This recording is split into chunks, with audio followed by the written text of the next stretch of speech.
Ladies and gentlemen, hello, it's Garth Spears here. This is part 4C, and we'll continue with emotional awareness and our inner subjective awareness of our own feelings. On the last video, we saw how we can determine whether someone was trustworthy or believable, and that came from the congruence between what they said and their body language, that is, how they said it.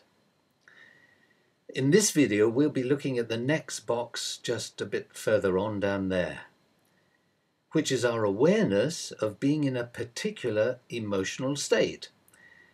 And let's get a bit of space. As we saw in the first video in this series, that's emotional expressiveness, video 4A, these states are either positive, negative, or neutral. But the one that gives us trouble is negative emotions, especially fear. Fear can arise in any context. Having driving lessons, or being in a meeting, or talking one-on-one with some senior person, or on stage presenting, or stage fright. That's just thinking about a tough situation. So the question is, what are we frightened of? Well, we've already talked about being frightened because we think we're a fake, or having a phobia, or because we project negative beliefs onto the situation. Well, in this video, I'd like to dig a bit deeper and talk about our feelings. And the most common fear is the fear of being judged by others. It's what we think others are thinking about us. We fear that they will point out our weakness. They think we're useless or boring or silly or whatever, and we fear their criticisms. So let's examine this. First of all, maybe it's true. Maybe we are in an environment or a work environment or wherever that actually is toxic. Maybe people do tease you. Maybe they do bully you. Maybe they do make fun of you or put you down. So maybe it's true. Maybe they are out to get you.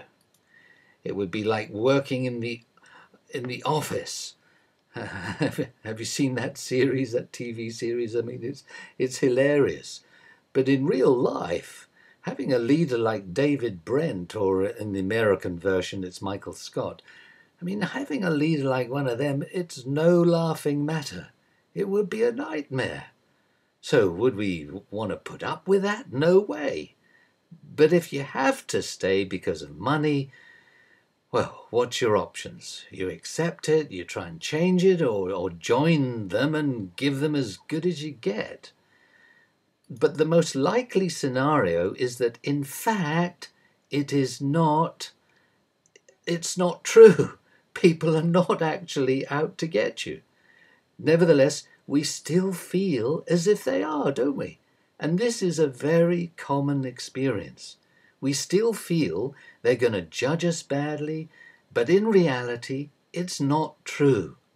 If we were standing up speaking in front of people, the worst critic of us is not actually the audience, it's ourselves. An audience can't bear seeing someone fail on stage. They feel awful. It makes us cringe with embarrassment for them. So in reality, the audience want us to succeed. And what we do is we project our negative feelings about ourselves onto the audience. We make them into sort of enemies. So where do these negative feelings come from? Well, they come from our history.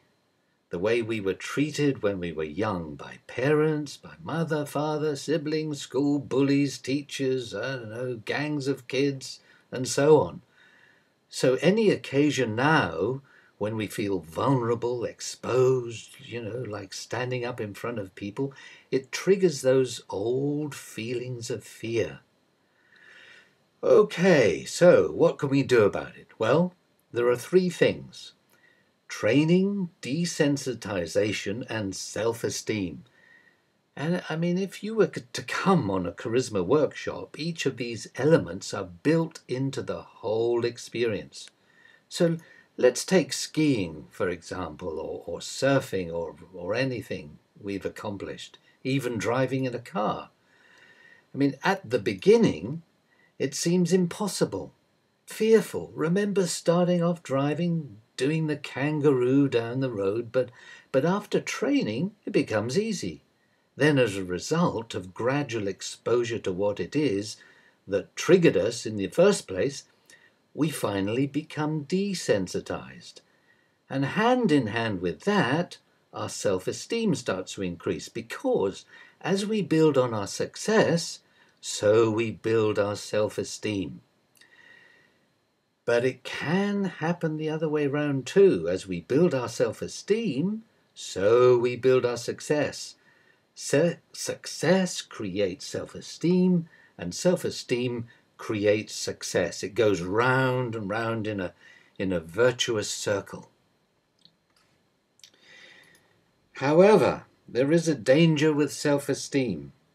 It can be developed without a reality check, in which case it gets mixed up with being arrogant and pompous and narcissistic, just full of oneself, thinking I'm God's gift to mankind. Narcissus fell in love with his own image in a pool of water and gradually faded away, besotted with himself. So being worried about what I think others are thinking about me is putting all the attention on me, putting all the attention on me, like Narcissus. This feeds into my own hubris. It takes us away from a healthy form of self-acceptance or self-esteem towards a kind of paranoid preoccupation with me. I should be putting my attention on the audience and the message I'm talking about, not what others may possibly think of me. So let's turn the page back to the healthy form of self-esteem. The pussycat looks in the mirror, sees a lion, and feels good about herself. And with this subjective feel-good factor, she's now able to engage with what used to be a stressful situation. But this time, she feels good. So the stress just poof, disappears. And this state of feeling good about ourselves is healthy self-esteem, which is often called confidence.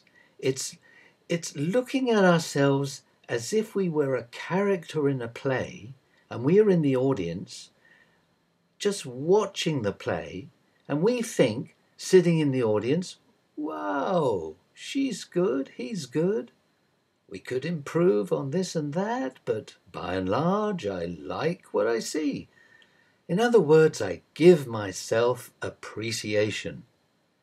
And that is what we want to create.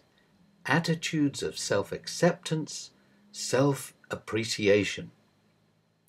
So that in tough situations, we feel good, we feel believable and confident. Well, right, I think that'll do for this video. In the next one, we'll look at emotional flexibility. Thank you for watching and listening, and I'll talk to you in the next video. Bye for now.